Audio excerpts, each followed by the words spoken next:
Hello everyone, and welcome to your first lesson of your Living Shorelines training course. As mentioned before, my name is Farah Ilami, and I'm going to be helping you to determine what is a living shoreline. So if you look on your manual on page 6, you'll find a definition from NOAA, which is the National Oceanic and Atmospheric Administration. And you'll see this definition says a shoreline management practice that provides erosion control benefits, protects, restores, or enhances natural shoreline habitat, and maintains coastal processes through the strategic placement of plants, stones, sandfill, and other structural organic materials. Now, that's kind of a mouthful, so we're going to break that down for you. The first thing that we need to understand is that a living shoreline provides erosion control.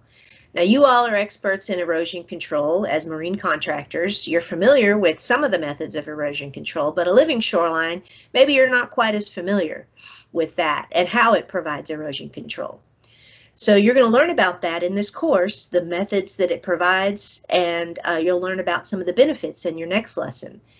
The second part of the definition says that it protects, restores, or enhances natural shoreline habitat. So the first thing to understand about that is that shoreline habitat provides grounds for living things to thrive. So in order to be a living shoreline, it needs to either protect that, restore that, or enhance that natural habitat that would have existed or that does exist at the site where you're wanting to provide erosion control. The third part of the definition says it maintains coastal processes.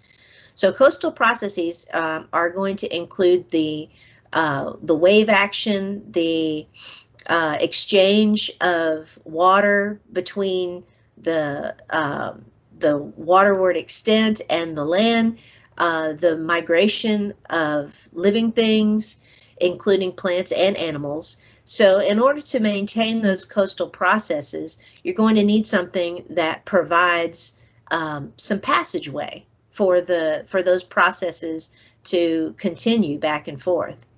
The fourth part of the definition says that it uses plants, stones, sandfill, and other structural organic materials.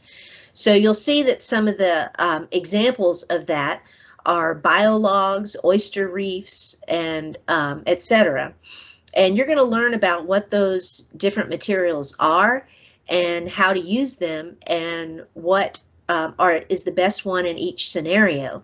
But just understand that the most important part of a living shoreline is that it is made of natural materials, not seawalls and things like that. So some examples of living shorelines. One is to plant marsh grasses waterward of either turf grass or other ground cover that's already existing. So you're going to put those marsh grasses between the existing ground cover and the water. Another example is to install oyster shell waterward of plants. So that is done in areas where there's evidence of oyster growth. So meaning oysters already are growing in the region, and so you can install oyster shell in order to attract more oysters to come and grow on those shells. A third example is to install a biolog at the toe of marsh grasses or sandfill. So a biolog is made of coir, C-O-I-R material. It's basically a coconut fiber, and these biologs can be installed as a round log at the toe of either marsh grasses or sandfill, as I mentioned. A fourth example is use of other innovative natural materials. So there are new materials being designed every day, every month, and there's different people testing those materials and finding out which ones are the best.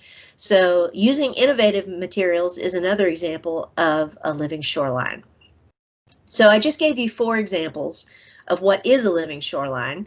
So now I'm going to talk a little bit about what is not a living shoreline. So any structure that impedes the natural coastal processes that I mentioned before, that is not a living shoreline. So that can include a seawall, a bulkhead, any of those structures that block the flow of the water and the natural processes from the waterward end to the land end. Anything that blocks that process is not a living shoreline. Any kind of rubber tires or other debris, things like that, those are definitely not living shorelines. And then lastly, something that is not a living shoreline is a seawall enhancement. Now, a seawall enhancement is better than a seawall, but it's not a true living shoreline. So some examples of seawall enhancements would be planting plants waterward of a seawall, an existing seawall. So basically you're enhancing it to provide more habitat and to provide more of that natural structure. Another example is placing oyster shell against an existing seawall. And so that can provide additional structural protection, and it can also provide habitat for oysters. And then a third type of seawall enhancement is an addition to the seawall to create texture. There can be panels or other types of additions to the seawall to provide that structure for living organisms for them to have as habitat.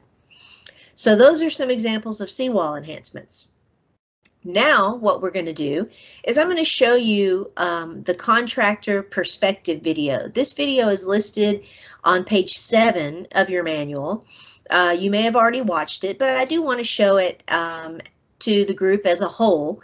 And this video shows examples of living shorelines.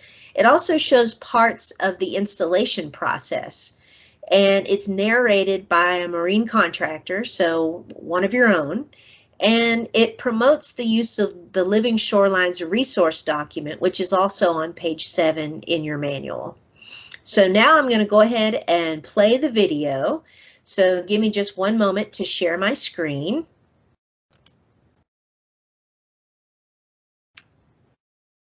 Just one moment.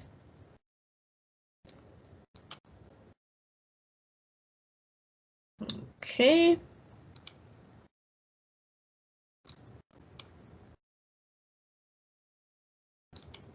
All right, and here is the video now.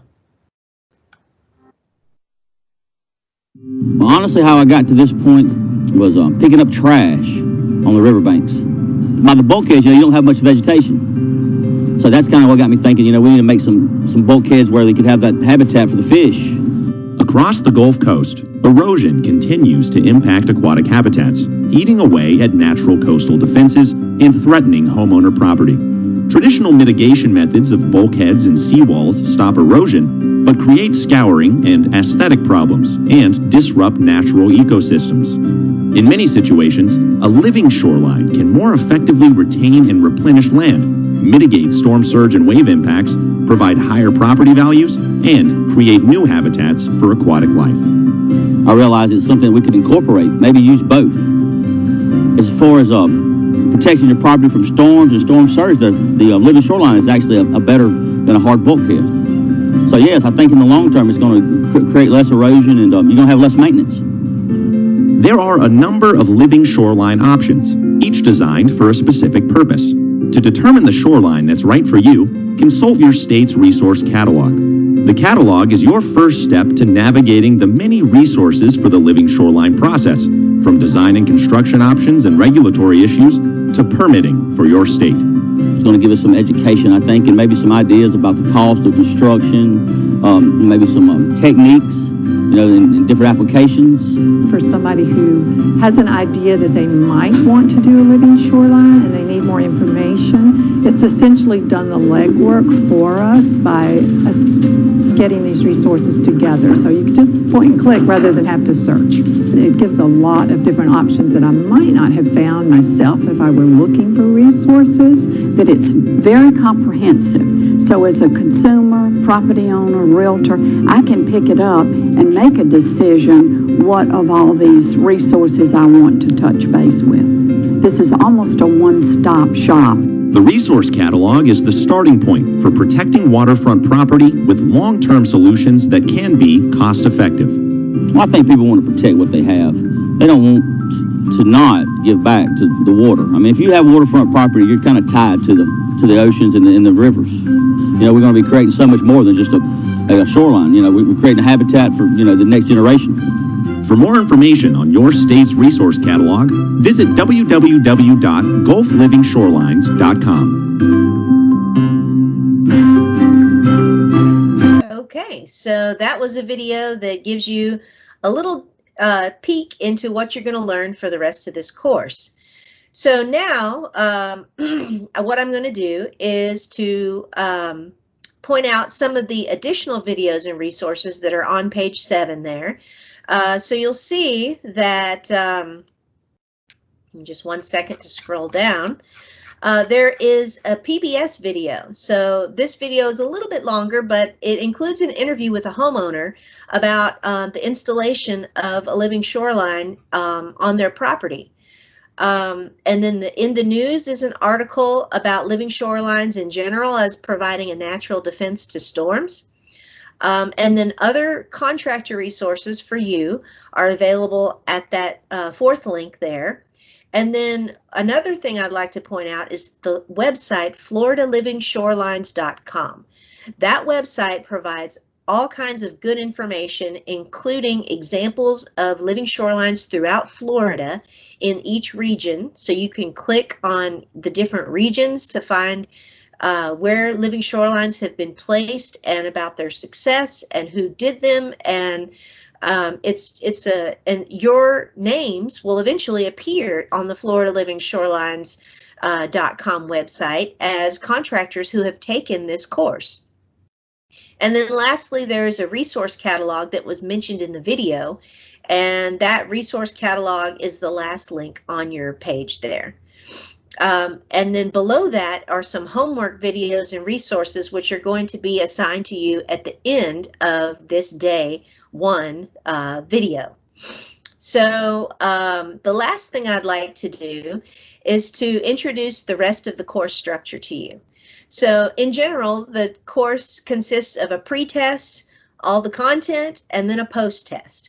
So we are going to determine how much knowledge you gained throughout the course. The methods that we're going to use include PowerPoint presentations, discussions, group exercises, field trips, and activities. So the 4 main modules of this course are selling points, which would include benefits, cost comparisons, and client concerns. Second module is feasibility, which includes site assessment, design, and permitting. The third module is implementation, which includes planting considerations, breakwater construction, materials, and equipment. And then the fourth module is maintenance, which includes evaluating and maintaining project success and business opportunities that are existing in the maintenance realm. So that's the rest of your course, and I look forward to working with you in the rest of the sections of the course, and good luck with your training course.